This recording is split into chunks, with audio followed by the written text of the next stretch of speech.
All right, we've got a great group with us here today. We're very lucky to have them all joining this discussion and leading this. So we're going to go ahead and jump into it so that we can make use of the whole group of the time. Good morning, everyone. On behalf of the California Council on Science and Technology and the Electric Power Research Institute, EPRI, I'd like to welcome everyone and thank you for joining us for this important and timely discussion. My name is Jason John, and I'm the Deputy Director of CCST. I'd like to open our briefing today by acknowledging that we are participating from different locations on what we now call the state of California, which is home to many indigenous communities who have stewarded this land since time immemorial. CCST is a nonpartisan, nonprofit organization established in 1988 at the request of the legislature. It was created to provide science and technology advice directly to policymakers from the outstanding community of academic and research institutions in our state. California is lucky to have such an incredible network of expertise, and our job at CCST is to help amplify and translate the expertise in this network into actionable advice for policymakers. We do this through a number of mechanisms, including briefings like the one you're attending today. We also host workshops, write peer-reviewed reports, and run the CCST Science and Technology Policy Fellows Program, which places PhD-level scientists and engineers in California's legislature and executive branch for a year of government service and leadership training. Today's expert briefing was designed in collaboration with EPRI, and it focuses on the future of California's energy landscape and the readiness of our electricity grid to meet the demands of a rapidly evolving world. Electricity demand is projected to increase by 76% by 2045, requiring substantial upgrades to the grid to deliver clean, reliable power. Hyperscale data centers and emerging technologies such as hydrogen production and carbon capture are expected to place gigawatt-scale demands on the system. These new loads can pose significant challenges for the infrastructure planning and investment. In today's panel, we'll explore how California's electric utilities are adapting to rising electricity demands driven by electrification across sectors, from transportation to buildings to industry. We'll examine both the challenges and opportunities ahead, including strategies for modernizing the grid and overcoming some of the current challenges to meet the state's clean energy and electrification goals. I'd like to thank our wonderful collaborators at EPRI, especially Catherine Stankin and Ranchita Shivaram, who've been thoughtful collaborators in every sense of the term. I'd like to now introduce our moderator, Quentin G. Quentin manages advanced electrification forecasting at the California Energy Commission. Key topics in this area include transportation electrification, building electrification, and energy efficiency. Incorporating California's leading climate policies, the CEC's forecasts are primary inputs into the electricity system planning processes, including resource procurement, transmission, and distribution. Quentin also oversees broader demand scenarios and transportation petroleum fuel assessments under Senate Bill X12. Prior to joining the CEC, Quentin was an adjunct professor at UC Santa Barbara, teaching on energy, climate, and other environmental studies topics.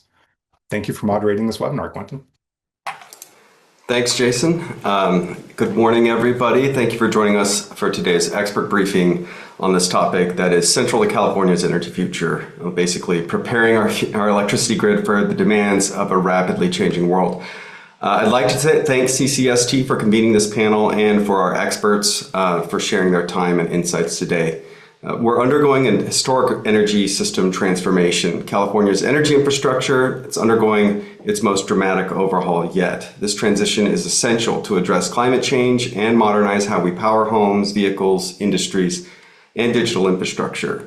Technologies like load shifting, demand response, battery storage, these can align align energy use with renewable generation, easing strain on the grid, and potentially reducing the need for large-scale infrastructure. While tools like reconductoring and dynamic line rating can increase the capacity of existing transmission lines without building new ones, an efficient and lower impact way to meet growing demand.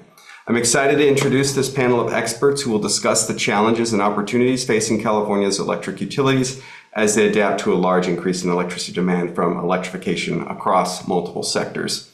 We're going to start off our discussion with Duncan Callaway. I'll introduce the other folks after Duncan has a little bit to speak.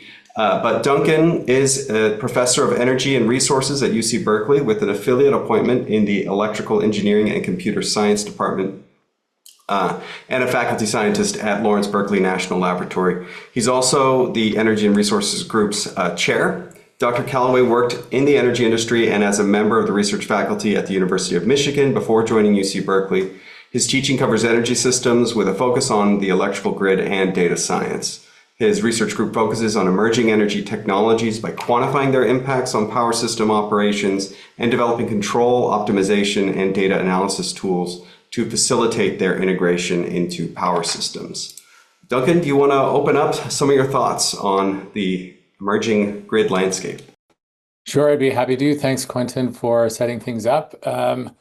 Reiterating some of the things that have already been said, much of our research focuses on two central challenges facing California and the nation, and that's containing costs to ratepayers as we build quickly to meet rising demand and meet decarbonization objectives. And I'm just going to give a high-level overview of work that we do both in the distribution system as well as transmission. So just describing a few things that we've worked on in distribution systems that I think are relevant to today's discussion is addressing if and how much capacity there is for our distribution systems to accommodate load growth projections that are associated with decarbonization, specifically looking at residential electrification and electrification of light-duty vehicles for charging. And our work, we've done a fair bit of work across the state, more work focused specifically on PG&E, and we see that according to our projections, there's a need to upgrade virtually every single distribution feeder. There are 3,000 of them in PG&E service territory to accommodate 2045 decarbonization objectives. This comes at significant cost, but what we have seen in our work is that that cost can be balanced by the growth in load such that nominally there should not be a significant upward pressure on electricity rates. And so what we've actually focused more on is asking the question about if and how utilities are prepared to do this work. And we've seen that there's significant potential stress on workforce and supply chains being things like access to infrastructure like circuit breakers, transformers, and so on.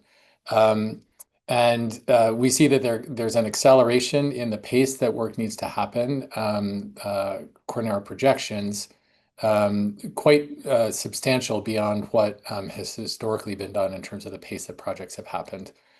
However, the silver lining is that we see that there's significant opportunity for smart charging to spread the need to do that work out over a couple of decades. So EV demand is the major stressor that we see coming from the residential and light-duty vehicle sector. So in order to do work in a timely manner, while simultaneously minimizing how much we need to tap into an already strained supply chain and workforce, is to do that with aggressive smart charging. I just also want to note that we've documented in other work disparities in distribution capacity along lines of race and disadvantaged community status. And so we need to, I think it's critical to keep an eye on these things as we move forward. And it looks like Quentin's coming on because I'm out of my 3 minutes, but I can talk about transmission later in the Q&A. Great, thanks, Duncan. Looking forward to this discussion. Next, I'll introduce Britta Gross. Britta is the Director of Transportation at the Electric Power Research Institute, or EPRI. She leads EPRI's transportation program as well as the EVs to Scale 2030 initiative, and she's responsible for defining the market strategies needed to accelerate the electrification of the transportation system.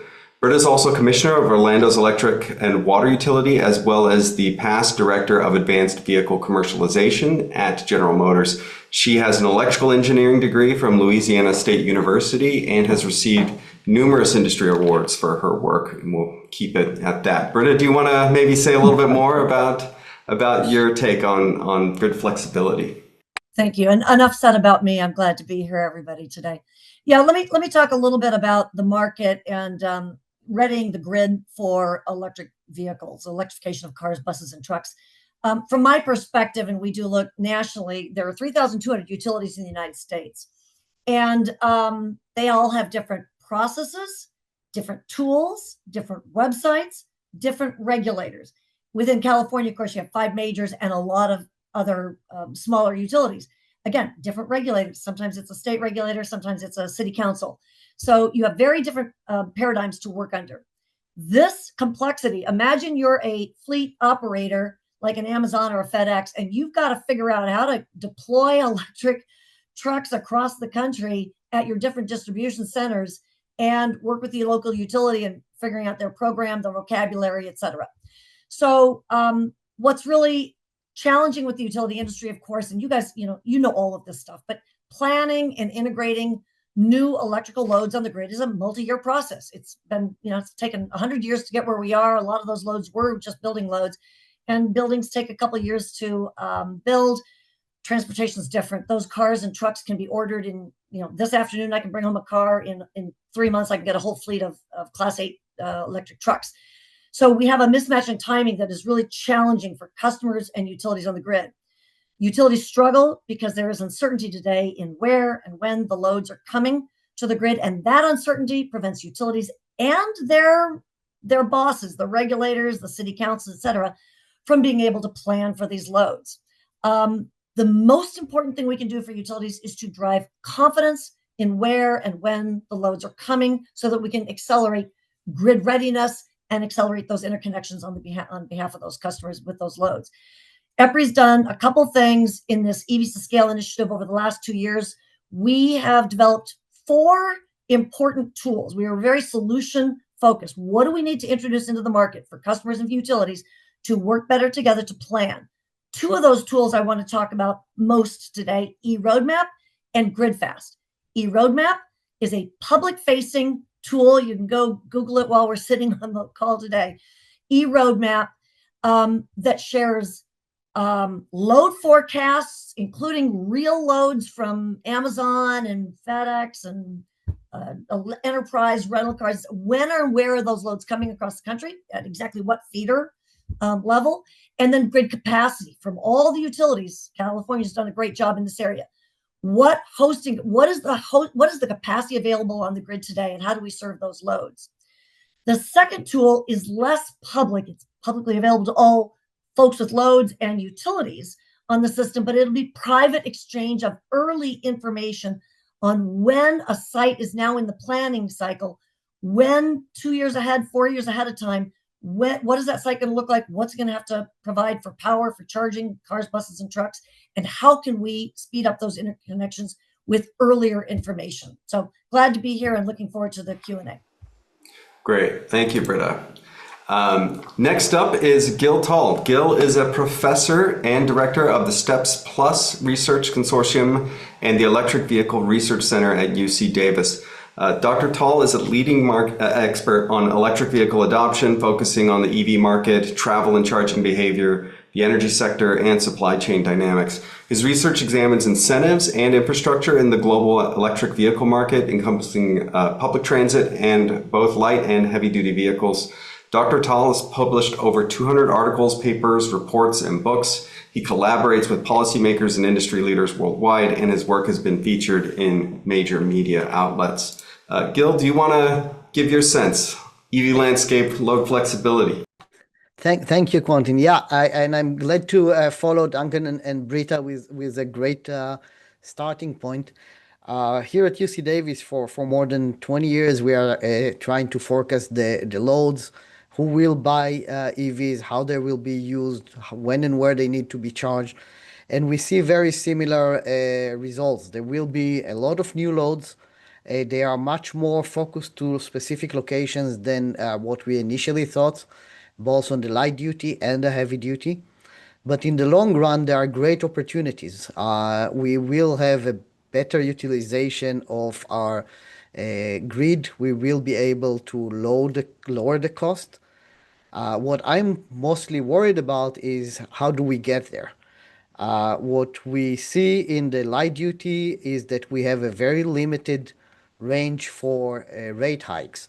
If driving electric will be more expensive than driving gas cars, hybrids, or others, we will not be able to meet the goals, the state goals of electrification, not in the light duty and not in the heavy duty. And we have a very narrow room for raising rates, and we are already hitting it. Right now, the policy tools we have, the PUC and at the state, to build the capacity we need is based on rate hikes. And I think that we need not just better planning, better engineering tools, but we need new sets of policies that does not exist right now to make sure that we are not making driving electric vehicles more expensive than driving gas cars. There is no way around it. With other rates, you can kind of play the game. With electric transportation, the governor is pushing to lower gas prices. If gas prices go down, we have to make sure that electric price go down. We know that in the end game, it will be the case, but how we are getting there, that's my main concern these days. And I will stop here. I hope that we'll be able to chat about it more later. Great. Thank you, Thank you, Gil. All right. Last but not least, we've got Tom Wilson. Tom is a principal technical executive in the Integrated Grid and Energy Systems Division at EPRI. He has conducted and managed research focusing on decarbonization of the electric sector and role of the electric sector in decarbonizing the economy for over 30 years.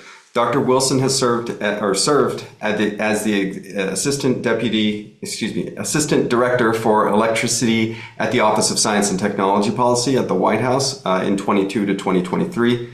And he is the co-author of several recent public papers on data center power use, including one called Powering Intelligence and another recommendations on powering artificial intelligence and data center infrastructure. So, Tom, do you want to give us some of your thoughts, a little bit more on the data center side of things? Great. Thank you, Quentin. And thank you to the CCST for setting this up. Yeah, I'll add a little bit on data centers. The data centers came up recently in the public consciousness as a consumer of energy. It turned out, thanks to our colleagues at Lawrence Berkeley National Lab, they've estimated that data center demand actually doubled between 2017 and 2023 for the US as a whole. And projections from a variety of sources looking forward expect another doubling or potentially tripling in the next couple of years. That's driven largely by the expansion of artificial intelligence and that kind of processing. Another thing that's happened beyond this large growth in data center demand is that data centers are typically getting much larger. Data centers averaged about 20 megawatts a few years ago, then up to 40 megawatts. Now they're consuming or requests for interconnection today, and data centers that are currently being built elsewhere in the US are approaching 1 gigawatt, 2 gigawatts, and larger. So that's the size of Minneapolis in terms of demand if you're at 2 gigawatts. Quite large. One of the keys looking forward and powering these data centers, just like with the EVs that's been discussed earlier, is flexibility. EPRI started a project called DC Flex. You can look at dcflex.epri.com to find out what's going there to demonstrate different types of flexibility that data centers could bring to the grid. When you have a large load like this, having it be flexible, having it be able to react to grid pressures or grid needs, having it be able to provide resources instead of just being a demand and just having a flat load shape is very, very important for reliability, for resource adequacy, for cost. And so I'll stop there and look forward to questions. Great. Thank you, Tom. So why don't we just have all the panelists today, they can come on, and now we'll open up for a discussion. Doug, was there something you wanted to mention about Q&A?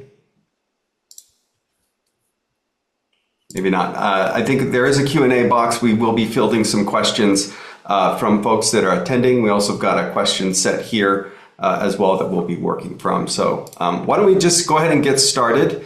The first big question, kind of to all of you, and we'll see about bouncing off different thoughts here, but what's the nature of the load that we are preparing for in each sector? Transport, buildings, data centers, what's the kind of the magnitude, maybe in respect to sort of current demand? And what is the timeline that you're looking at here? I know there were some comments on that, but maybe do we have some kind of big level numbers that we're thinking about in terms of the overall grid impact?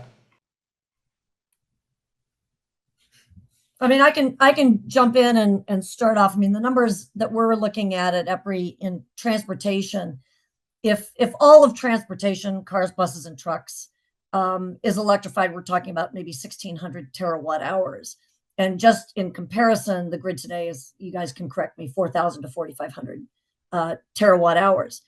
Today, with the 7 million EVs on the road today, a small smattering of trucks, but mostly light duty vehicles, that's consuming about 24 terawatt hours. It's like 1.5% of where we probably are going to go on the grid. And so, the question is only just simply how fast is that going to arrive here? And maybe I'll just offer that the data center load is clearly here and now. It has to be addressed. It's coming fast. But the horizon, that the electrification of transportation is just a much larger load that comes. Now we have time. It doesn't all happen this afternoon, but it does happen in time and then swarms, just swamps out the load from the data center. So we have to plan for it. Yeah. California in particular has to plan for it. Not only are EVs happening faster in California than anywhere in the country, data centers, because of the cost and the high rate of electricity in California, probably aren't on pace. So the crossover point between transportation becoming a biggest concern in California versus data centers is happening much sooner than even just a few years ago. Yeah, great. Yeah, so that 1,600 terawatts, we're thinking kind of nationally, right, Britta, compared to the 4,500. Yeah. So, yeah, Gil, do you have any sense on where you think we're headed as far as the California market goes? But I mean, 60, that's a lot. We're talking about, a third of the entire electricity grid today. And what's your sense of how California? Gil? Maybe I will take it to the other end of the users, and we'll say that every household that have an EV have about 40 to 60% more energy use per year. And that's partly because California's households are already pretty efficient. And what we see today is a lot of households that buy their second EV. And in some areas, it's like thinking about more households growing in the same neighborhood that we never expected them before, and it's happening fast. Mm-hmm. Yeah, great. Tom, you mentioned a little bit about, we're seeing some of these projects here for data centers. And as Britta mentioned, that's what's, we've got time for the S curve of electric vehicle generation to kind of unfold and plan for that, although we have to do it smartly, of course. But data center loads, there's a lot of companies that are like, I need this built yesterday. They're trying to get in the queue. It's clogged up. What's your sense of maybe the overall, maybe the national perspective, and any sense about the sensitivities around California? Yeah, you mentioned in your opening that we had a report we put out last May that talked about data center load and had various projections. That report had 4 scenarios. One was like a 4.7% annual growth, another 5%, another 10, 15%. We're putting out an update soon, and the sort of 4 or 5% growth rates are gone based on they're not going to happen. It's going to be much higher than that. We're looking at 10 to 15 to higher annual growth rate. So what does that mean in terms of numbers? It takes you from 2% of electricity going to data centers for the US as a whole in 2017 to 4.5% in 2023 or 2024 to somewhere around 10% potentially by 2030. So they're becoming a huge part of the growth. In California in particular, there's about 1 gigawatt, I think, based on commercial public numbers of operating data center capacity. Their requests for at least 4 to 5 gigawatts additional in the next 5 years here. So it's a growth pattern here as well. Great. Thanks, Tom. Britta? Could I offer just one more thing, lest anyone walk away from this conversation thinking you don't have to actually work hard today to prepare for transportation loads. That probably came out wrong before. The load in total is going to take some time to get to 100%, but those loads are coming fast and furious in California. You guys are, I don't know, well into your 20% of market share of EVs purchased today. And transportation, again, I know that I'm really often speaking to choirs here about these loads. Transportation load is unlike a data center. Data centers, you can go shop around for just a piece of ground that's available. You can find a transmission line and you can get the customer to pay for the whole upgrade. It's different for transportation. Those distribution centers are located where they are. Trucks and cars and buses travel everywhere across our roads and streets and highways. So you don't get to sort of pick where you want the charging to be. You have to accept where it's going to have to be. And that happens overnight. Customers asking for 2 megawatts, 3 megawatts, 4 megawatts. So that happens today. It's just not everywhere, but boy, do we have to start understanding better, prioritizing where those upgrades have to be made on the grid today to accommodate the path setting customers, those that are leading in employing the initiative to electrify their fleet. Yeah, definitely. Yeah, point well taken. I might have mischaracterized somewhat. Like the idea is there are a lot of challenges now. We know this at the California Energy Commission with our forecast. We certainly are dealing with a lot of growth, a lot of projects, lots of challenges. But it's not an overnight thing, but that doesn't mean that we can rest on our laurels right now. Certainly, we're a part of a lot of these discussions right now.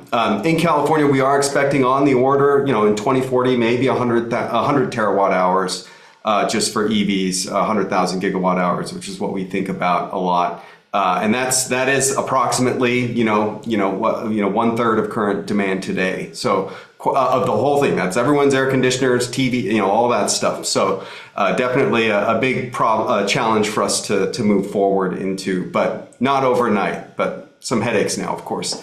Duncan, was there something you wanted to add onto here? Yeah, I'll just a couple of quick follow-on comments. So one is that I'll just say I think it's appropriate that we're focusing on electric vehicles and data centers. There are other things that are electrifying, but what we've seen in our work is that those don't sort of present the same kind of clear and present issue to be dealing with. So I'll just kind of echo that one. And then I'll also say that, what we've seen, reiterating something that I said before in our work, is that it's quite possible that the places, even though we have on distribution systems a lot of capacity, it's what we're seeing is that it's heterogeneous, and the places where the capacity is less is where it's looking like we're going to have like the near term kind of needs to do the upgrades on the distribution system. And so thinking about the big numbers, that makes sense, but we also have kind of like near term issues to be thinking about. And there, instead of the energy, I think what we have to be talking about is the power and the demand that's happening on peak or at the distribution local peak. And this kind of circles back to the point that I just want to drive home, which is that flexible EV charging is something that is so critical to be locking into now as people are developing habits and expectations around when they get to fill up their EV. We need to be getting people to think about the issue that you don't have to charge it home in a 3-hour window. It's okay to sort of move around when that charging is happening. And that's going to have enormous dividends in terms of enabling us to navigate the infrastructure challenge, which, we can sort of separate from the energy delivery challenge. Yeah, definitely. And yeah, really good point, Duncan. I mean, you can just imagine kind of like, the neighborhood keeping up with Jones's effect, where you see, along a street, maybe 10 EVs. And if they're all just set on a simple timer that says charge at 12 a.m., might not look pretty on that transformer.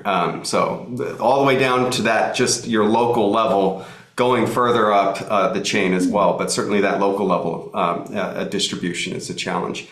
Gil, did you want to add a little bit here? Yeah, just a little bit, maybe Quentin, a little bit about your daily work of forecasting this demand, because everyone asks us again and again, how do you know? And you're for sure you're going to be wrong. And the answer is yes, we are going to be wrong.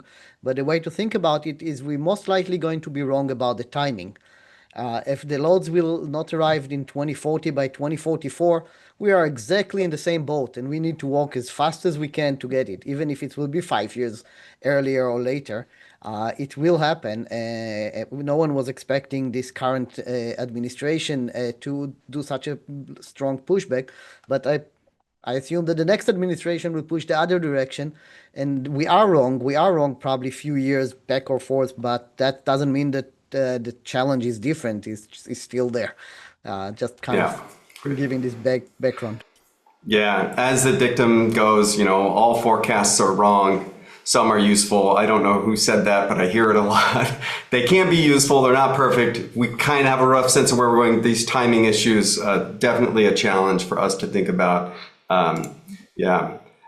So maybe to kind of talk about sort of another challenge around it, maybe to kind of dig in a little bit more around the grid infrastructure. how are we thinking about the current infrastructures? How are they holding up under some of the pressure here? I mean, I think, Duncan, you mentioned a little bit about how there's some near-term issues, but how much are we going to be seeing more just kind of some local strains, like a transformer in the neighborhood here or there blows, and then they've got to go and fix it? Or are we talking like in 2 or 3 years, we could be looking at major line overhauls or something like that at the distribution level? Any thoughts there? It's all of the above, and I should add a caveat that the local transformer so-called secondary distribution transformers, which are the last step down to utilization voltage levels. That's a place where we've in our own work have not looked. It's happening now among the IOUs in California. They're looking at very carefully at this. But that could be really the front lines. We haven't been able to look carefully at the data there, but we are also seeing that it's also just the conductors on the feeders, it's the substation banks, it's really across the board. Simply because there are more feeders than there are substations, that we see a bigger number of projects being needed on the feeder side than the substation side. But the substations tend to take quite a bit of time and have some of the biggest supply chain challenges. Yeah. We hear a lot about 7 to 10 years for a substation to get upgraded at times, whereas a feeder might not be quite as long, or certainly wouldn't be quite as long. Hopefully not. Britta? Yeah, but I'll add there that the substation timelines are going to be long, but there are differences. Utilities are really challenged differently, right? Depending on what kind of systems they've got in place. I mean, Los Angeles really struggles and it shows up in interconnection timelines. So customers are challenged to go into some older grid systems and try to figure out how to get 2 megawatts or 1 megawatt or half a megawatt at a site where their trucks are operating. Other utilities, it's not a big deal. They can serve 1 megawatt pretty easily, even 1.5, 2 megawatts. So it really depends on the state of the grid and what you're dealing with. I will say that the one thing that we have in eRoadmap are these hosting capacity maps, these load. I should be careful to just differentiate between demand, DR maps or solar maps and EV load maps. But the hosting capacity maps are really interesting in eRoadmap that's available online. The customers that are using it now understand they can just go in there and look at PG&E, SCE, LADWP, and understand what is the available capacity today on the grid in this area. It's a point in time. They know it's not the go, no go, but they can use it to prioritize where they go. So what we see today is customers working with utilities to try to figure out, can I get this done in 1 year, or is this something that's going to go into the 2 or 3 years? Because otherwise I'll go to the other utility and I'll go do it on a different site. So they are prioritizing based on where capacity is today. And the more we can sort of share that kind of information, the more customers are empowered to be able to prioritize a little bit easier projects today just for successes. And then let's kick the can down another 2, 3, 4 years on the sites that are going to be more problematic, not just at the substation level, but even on the circuit feeder level. Yeah, definitely. All right, real quick before we'll move on to another topic here, but maybe Tom, did you want to add one additional thought on this? Yeah, I just wanted to add in the context of data centers, the supply chain issues, the flexibility issues, the timing issues are the same. You basically can build a data center and get fiber to it and get chips in it and do everything except get power to it in a couple of years. If it's 500 megawatts, if it's a gigawatt, that requires high voltage transmission or generation on site, and both of those take time to build. And so utilizing the grid that we have and the access we have today better, more efficiently, by flexing demand and integrating, getting demand flexibility across the board, getting data center flexibility is critical to be able to meet the timelines of powering these things. Great. So maybe kind of thinking about these issues here, what percent of data center electricity demand is expected to be met through maybe co-location, dedicated renewable energy projects versus the kind of the kind of like general connection to the grid overall? Is there any potential for mitigation or some kind of addressing of the timing needs on the data center front there with co-location of local power production? Yeah, a lot of people were talking about it. And are some data centers that have co-located power. They're very, very few that operate separate from the grid. The grid is an amazing backup resource, even if you have Yeah. assets on site. So yeah, a lot of discussion. The technologies range from renewables where you have the space for them. Increasingly, they're talking about natural gas co-location at sites where you don't have that space. Yeah. So a variety of Yeah. technologies. Being able to tap into the grid is how they've been doing it for decades, and they would love to continue tapping into the grid if that's an option, especially if the grid is clean. Yeah, definitely. Okay. Thinking about another topic overall, we know that we're talking about maybe hundreds of terawatt hours for all these new sources of supply. Some of that could be met, and at the Energy Commission we forecast out behind the meter photovoltaic systems, rooftop PVs, parking lot PV photovoltaic systems. But we are going to have to procure a lot of power there, and that leads us to some questions. Procuring power sort of away from some of these areas.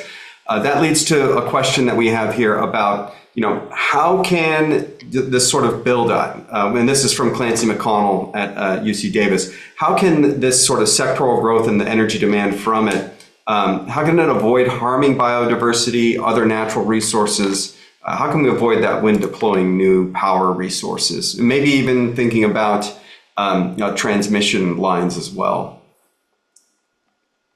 Any thoughts there from maybe Duncan? I think you've mentioned something about jump in at least lines. on the transmission side, which is that Quentin, you mentioned this in your intro, and it's another area where we've done some work is on grid enhancing technologies and looking for opportunities to expand transmission capacity without having to build new rights of way. Of course, there's bigger environmental impact if you're building new rights of way, and we see a tremendous opportunity in reconductoring existing rights of way with advanced high temperature, low sag conductors, roughly doubling capacity of a right of way at about half of the cost, according to our research, both bottom up and looking at historical project costs. So there's a lot of momentum here. I know that the IOUs in California now with SB 1006 are compelled to be investigating grid enhancing technologies on a biannual basis. So I see a lot of opportunity there. I can say, unfortunately, I can say a little, I can't say as much about distribution and addressing that question directly. So maybe the others can. Yeah, but definitely a good point. I mean, if the pole, roughly stated, right? The poles are already up there. Just make the wires better, I guess. That's a simple way to put it, right? Britta, do you have any thoughts here on the issue about maybe power plant sourcing or transmission lines? That's really not my area of expertise. I'm so focused on the distribution systems today and not on the bigger issues that come in transportation later down the road, like on transmission. Data centers really go with transmission today, and the vehicles are really pulling off of substations today in distribution services. Yeah, definitely. Great question. Good question. Yeah. I can just add that we've been asked this question all the time, and a very similar question on minerals and electrifications and where the minerals come from. And any new demand usually creates new side effects. And asking the question early and planning early is a benefit we have right now with this entire movement to electrify our homes and our transportation. For example, here in UC Davis, we work a lot on mixed uses and photovoltaic, ag and photovoltaic and so on, things that no one were thinking about years ago and now are part of the discussion. So if we will not solve it all, I think that at least we will make it the best we can with the new loads. Yeah, having those questions early. I mean, I think one good point that we at the Energy Commission have sort of been able to get ahead of is the PV issue, rooftop PV. And what we call behind the meter. It's already in near a developed or otherwise impervious surface that is not going to have as much of an impact on the local environment compared to large scale power plant development. But certainly a key issue for us to be aware of, and there are some opportunities. Agrivoltaics, it's good to hear some of those, the interesting benefits from those types of projects, but something for us to all keep our eyes on as the demand increases. Got another question from Brooke Eichenlaub. Duncan, you mentioned that the cost of distribution upgrades will be outweighed by savings due to increased energy supply. However, there's a mismatch of who pays versus who receives benefits there. In California, it is the project developers who must pay for distribution upgrades. However, I believe it is the ratepayers who will benefit from decreased rates due to increased load. Do you have any thoughts on how to untangle this problem? Yeah, well, first the clarification, and that's that, at least according to my understanding, project developers are not always on the hook to pay for the distribution upgrades. There's lots of, I think it's Rule 29, lots of cases where the utilities are paying for any work that's happening on the utility side of the meter. I can't say much about the specific cases where the customer is the one that's on the hook for the upgrade and how often that happens. But to the extent it does, I do think we need to be looking at taking a harder look at ways that we can get those costs over to ratepayers, especially when it's really clear that the developer of the project is not going to be the only beneficiary of the work. Yeah. And that speaks to, I think, a potential issue kind of around a lot of these different areas of advanced electrification that we're talking about, or electrification with data centers and other things like that, which is what we've been hearing, what I've heard called as the downward pressure effect. That is, if you're selling more kilowatt hours, you're diluting the sort of the cost of the infrastructure build out, right? If you build the same infrastructure and you supply twice as much as you would have otherwise supplied, and everyone's paying their rate or whatnot, you do get a sort of potentially a downward pressure there. Gil, any thoughts, or Duncan, any thoughts on the potential for downward pressure? And is there kind of a way to help say, like, well, hey, I'm helping out by everyone, or anything like that? So the main problem with the downward pressure is the timing. That will come much later than the cost that someone needs to bear now. And as I started with my opening statement, we are in trouble because we need to cover the cost now. It's usually go to the ratepayer, as Duncan said it many times, and that's the way the PUC works. That's the way our system works right now. And we are already at pair with driving on gas. And we cannot push down gas prices and at the same time push up electricity prices. For the electrification part, we hope to sell at least 500,000 new EVs every year on the light duty side, and I don't see us doing it if driving a mile on electric is more expensive than driving a mile on gas car. Yeah, and I'll just say maybe one more thing here, which is that a topic that we could spend the entire time talking about is rate design. And when big capital costs are incurred, who's paying for that, and how are those things paid for? Should they actually be in a volumetric rate or in some sort of a fixed charge? And so I think that there's been sort of back and forth, some momentum in moving toward tariffs that have that move all of those capital costs out of the volumetric per kilowatt hour charge.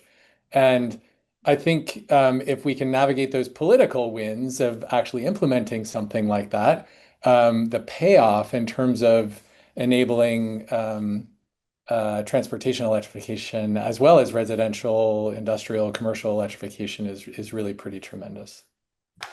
Great. Yeah, good point. Britta, anything you wanted to add here? Yeah, I'll just add that it's really important to keep in mind when we talk about rates to think about there's a difference between an on-peak rate and an off-peak rate. And the more we can move consumers and fleet operators to understanding how we can leverage the off-peak rates when the grid has available capacity, when is the optimal time to charge my car, my bus, or my truck. That's the real advantage here, because those things are not on par today. It's still cheaper to drive electrically. So just keep in mind, sometimes when we talk about where we are, we might be citing a peak load, a peak rate, or we might be citing a tier 5 in Northern California rate that is a lot different than the best we can do. We can do better than that. Yeah, definitely. Tom, speaking about like kind of the data centers issue, while these are large sources of load, you might sort of decrease load at a certain time and maybe sacrifice a few milliseconds of response time, but maybe it's not the biggest problem out there. Do you have any thoughts on maybe that issue or other kinds of issues around the costs associated with the infrastructure needed for these systems? Yeah, so getting back to the flexibility point, if you were to have a flat loaded data center that is totally unresponsive to grid needs, then you just raise your peak. You raise every hour of the year. And some hours you're happy to raise because we're sending electricity at negative cost to other states. But those peak hours are very expensive. And so if you're able to modulate the demand, either by modulating the computations done or by having on-site resources such as batteries or generation that can operate to let the data center not require as much build out of the grid, then you save money. In terms of rates, this is a big issue with data centers across the country now. Historically, in many regions, transmission build out has been funded by everybody in the region. And as more and more transmission is being built to connect single customers who are very large, that's coming under reconsideration. And so that's a very active debate in the data center world, sort of separating that transmission build from the other costs and who should fairly incur which cost. And it's both a legal debate, a policy debate, a regulatory debate, and it's very active right now. Yeah, great. All right. Overall, another question kind of related or maybe tangential to rates, but maybe sort of thinking about managed charging and the grid build out for that, or the potential grid benefits from managed charging. Right now, like Britta mentioned, we are on these kind of like a lot of folks in California are basically on a time of use rate, right? So everyone, in SoCal Edison's territory, 9 p.m. starts and, the rate goes down, right? In PG&E's territory, 12 a.m. kicks across and the rate goes down. If you sign up for an electric vehicle rate, especially, the rate goes down even further, but it goes up during the peak rate a little bit more. But any thoughts from folks here about like the net potential risk there? I mean, having it as a uniform, the whole grid or the whole PG&E service area, let's say, 12 a.m., start your chargers, right? Any thoughts on flexibility or managed charging or those sorts of things? I'll kick this one off. I mean, we definitely care about not creating a new peak somewhere else, even if it's not as high as that hot afternoon peak. We don't want to create one at midnight. And I think some early work by San Diego Gas and Electric showed this. I mean, even like 14 years ago. So we do have to introduce intermittency. Most of the vehicles that are out there, most of the EVs out there do have options for customers. It's like teaching these new behaviors, right? We've got to find a way to standardize these kinds of behaviors that encourage consumers or EV drivers to realize that their vehicles can be programmed to say, just charge me before 6 a.m. in the morning every morning. And then let the vehicle do its magic. It'll introduce this randomization, this randomized start time, because your battery has less charge than your neighbors and you have a smaller battery than your neighbors, et cetera. So randomization is super important here to avoid creating those new peaks. The technology is there. We have got to find ways to take the technical solutions today and bring them broadly to the drivers of these vehicles and the operators of these fleets. Great. Yeah, definitely. Okay, so maybe sort of quick point here on, so California has passed Senate Bill 100 quite a while ago, coming up, I think 10 years ago. Senate Bill 100 requires 100% clean energy retail sales of electricity. And with that context, by 2045, I think you mentioned that, but Christina James asks here, could you talk a little bit about the current barriers to meeting our goals for a carbon-free economy and a zero-emission electrical grid by 2040? How can we overcome these? Any thoughts about, that kind of big picture, get the whole grid cleaned up? I can start, but and a lot of what I know Duncan was telling me, so I will let him continue. But maybe start with 100% is always a tough one. And as a scientist, I will always push back against actually getting there. But it's a good goal to have, as close as we can to it. And as closer we are, for example, with light duty transportation, it's getting more and more difficult. So this flexibility doesn't work if we randomize anymore. Everyone need to charge. All the cars need to be charged. So it's a lot about, and that's something that the CSC actually can focus on much more. Installing the chargers at the time we would like people to charge, not at the location.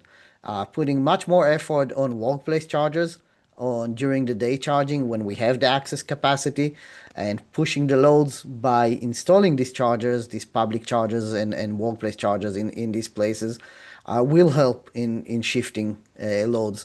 So we kind of think about time and space as two different things, but by pushing them to the right location, we also can push them to the right time. With heavy duty, it's harder, but even with heavy duty, we have more opportunities deciding on route charging versus only depot chargers and so on. And I will stop here. I'll just Duncan. say that if we're talking about on the supply side, I think that we've got, clearly there's a tremendous amount of solar already in California. My personal feeling here is that people tend to think negatively about solar because there's increasing amounts of curtailment. But as long as solar is cheap, curtailment is cheap. And if that enables more supply at other times with more solar, especially if it's paired with low-cost battery storage, I think we've got still a lot of headroom and runway to go with decarbonizing supply via solar plus storage. Wind to a lesser degree, I think geothermal is looking increasingly exciting. And then on the demand side with electrification, I'll just reiterate this point that electricity rates have to get downward pressure, not just stay where they are, but we really need to figure out how to solve this challenge, especially as Gil was saying, in a situation where potentially gas rates are going down. The decarbonization of the demand side is not going to happen if we keep sort of on the course that we're at with electricity rates. Yeah, definitely. All right, Britta, a little bit more here. Yeah, I'll go in a different direction. This is a hard one. We just have to be faster. We have customers, big fleet operators that are excited, but they're not going to be excited for 10 years. They're excited like now or 2 years ago. And when it takes them 3, 4, 5 years to get a grid upgrade done to serve the site they really want to electrify first because it does the right thing in their mission, it's so it's demoralizing. It breaks the momentum. And now we have, sort of we're dealing with a national, policy changes that are also sending different kinds of signals. And I regret that we couldn't get more done in the last 2 years to serve customers that are anxious to make this change, willing to make the change. So when I think about how do we best make the goals, we speed up the way we permit, the way we get utility permissions to make those prioritized grid upgrades. They're going to have to be made anyway. And so whether we make it 2 years earlier than optimal, I don't know that it matters. We have got to get the grid in a condition where it serves the folks that are ready to make the change and just follow those pathfinders. It's hard to do. Yeah. I know this is hard. Great. All right. Well, based off this discussion, I do feel like I have a rough sense of where everyone would go if they were to answer this question. But maybe just to kind of put it out there, if you had a magic wand, one magic wand wish, policy wish of a magic wand, what would you change? A policy that you would change or a policy you would implement that you think would better help us prepare for the load growth that we're expecting to see? Maybe Britta, let's start with you. I'm just going to double down on my answer. I'm going to say we have got to speed up the way we proactively invest in the grid. We've got tools like eRoadmap, GridFast is now out there just beginning. We have tools out there to help utilities prioritize where and when are the loads coming? We don't know of a more sure way to do this than to get Amazon tell us where and when the loads are coming. FedEx, PepsiCo. Like, we see this is not 100%, but it's very useful. And so just using the tools we have, encouraging folks to use the systems that are being developed and the tools that are out there, really important. And let's start speeding up our decision making, because it's inevitable that this load is coming. I think everyone on this panel has said the load is inevitable. It overwhelms the data center load. We've got to start planning and meeting the customers where they are on electrification of transportation. Great. Duncan, magic wand. Just say, really just double down, codify what's already happening at the CPUC with this high DER proceedings, which is essentially a version of what Britta is describing here, looking out over multi-decades and thinking about planning for the intended load growth. So at least on the distribution system side, breaking out of the 3-year planning cycle and thinking on much longer lead times. And that enables also thinking about these things like more flexible charging, deploying programs that are going to return benefits on a slightly longer timescale. Great, great. Tom, what's your magic wish? Engage customers more effectively. Yeah, individual households as well as large data centers, the whole gamut, because they're all going to be part of making the grid work going forward. Our grid is becoming more dependent on weather, both on the supply side and the demand side. And so we really need to be able to be flexible, and that requires engaging folks. EPRI started beating that drum loudly in 2006 when we had a prices for devices conference. It was sort of stupid to do that back then. You know, it was a year before the first iPhone came out. We now have the technologies that allow us to do a lot of things we dreamed of, 20 years ago. Yeah, great. And finally, Gil.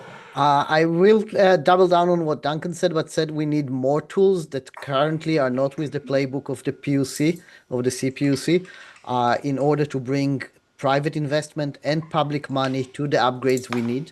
So we need to write a new book. That's kind of my wand.